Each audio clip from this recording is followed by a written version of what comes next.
Oke, halo, saya Vanessa Ines. Kali ini saya lagi ada di segmen mini story.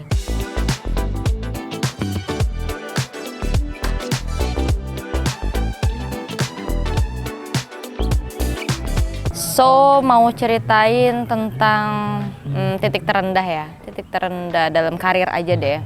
Supaya ini juga bisa memotivasi yang lain, jangan sampai berkecil hati kalau ada seseorang yang bisa dibilang zolim ya, bisa dibilang zolim ke kita.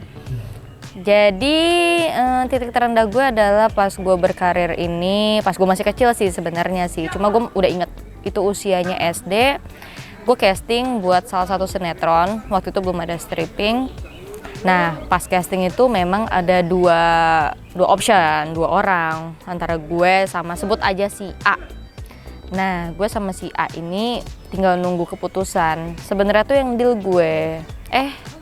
Tiba-tiba yang si A ini yang jadi, padahal dari segi usia gue yang masuk, dari segi wajah ke orang tua gue yang masuk. Terus dari dari segi tingginya gitu kan, dari segi tingginya juga gue yang masuk.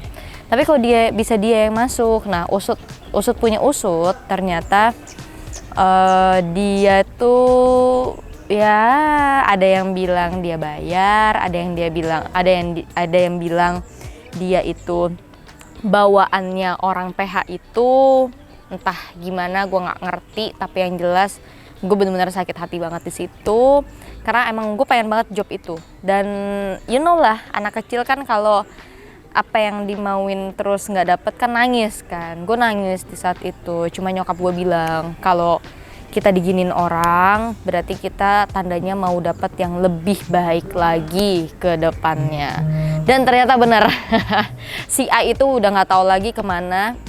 Dan gue alhamdulillah masih bertahan di dunia ini gitu. So, buat yang punya cerita serupa, kalian pengen banget dapat kerjaan itu tapi ternyata disalip sama orang lain, jangan pernah berkecil hati. Allah nggak tidur. Itu aja sih, yang penting tetap upgrade skill, terus percaya kalau suatu saat kita bisa lebih daripada dia. Itu aja. Itu dari Balikpapan. Gue hanyalah seorang anak TK di salah satu TK swasta yang pengen gitu. Awalnya pengen jadi pramugari ya, cuma ikut modeling awalnya gara-gara ikut Kartinian. Kok seru ya gitu kan, naik panggung bisa bergaya. Emang anaknya ternyata udah ekstrovert dari dulu. Bilang ke mama, aku mau dong kayak tadi gitu kan, kayak di atas panggung bisa catwalk. Oh ya udah, dimasukin tuh ke salah satu agensi model. Nah, sampailah di tahap lomba di Jakarta. Lomba di Jakarta salah satu rewardnya itu tuh main FTV. Zaman dulu tuh masih station TV-nya juga masih jadul banget dulu tuh. Ada main FTV, kok makin asik ya, kok seru ya gitu kan. Bilang lagi ke mama, "Ma, aku mau dong kayak gini, syuting terus." Itu Ines kecil 6 tahun. Akhirnya nyokap bingung kan, nggak punya jalan nih, sebenarnya nggak punya koneksi juga. Nah, salah satu orang tua yang ada di agensi model itu bapak-bapak, namanya Om Yance. Om Yance sudah tenang. Om Yance ini bokapnya salah satu temen gue di modeling. Dia yang bawa gue ke Jakarta. Nah, awal perjuangannya gitu. Gue sama bokap masih kepisah. Bokap di Kalimantan, gue masih di Jakarta.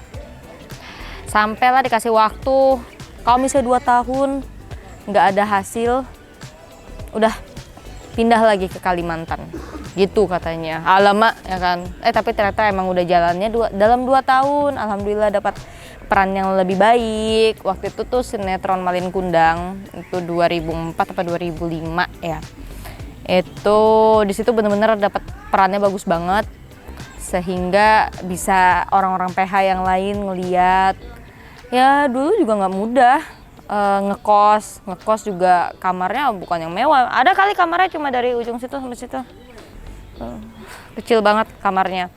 Naik turun bis, naik turun angkot, naik turun bajai, pokoknya full transportasi umum. Dulu gue juga sekolah pindah-pindah. Dan kalau kalian tahu daerah Grogol, nah saya di situ dulu. Tahu kan daerahnya? Saya di situ dulu berjuangnya menyokap berdua. Sekian mini story dari aku, Vanessa Ines. Sampai kejumpa lagi.